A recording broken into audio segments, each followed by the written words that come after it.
ito ay rated SPG. Striktong patnubay at gabay ng magulang ang kailangan. Dahil sa mangyayari kay David at mapag-aalaman ni Rigor na si Miguelito ang may gawa nun, ay mag-iiba na din ang takbo ng isip ni Rigor.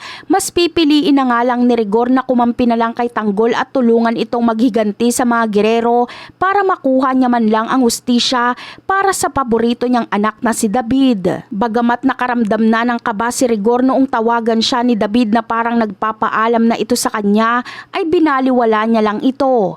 Ngunit kapag mabalitaan niyang pinaslang ng isang gerero ang anak niyang si David, ay kahit sino pa ang mga gerero ay hindi siya magdadalawang isip na kalabanin din ito. Hindi palalampasin ni Rigor ang pagkawala ni David. Isusumpa niyang ihahain niya ang hustisya para sa anak niya.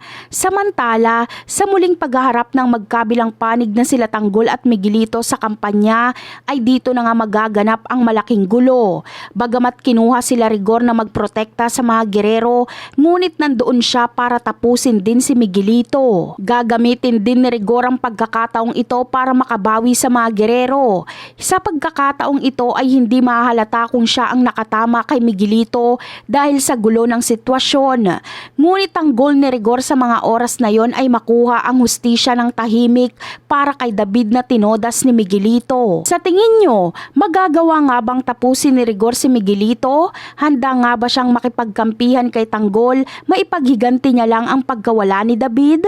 Malamang ay handang gawin ito ni Rigor para lang sa paborito niyang anak. At yan ang aabangan natin. Bye!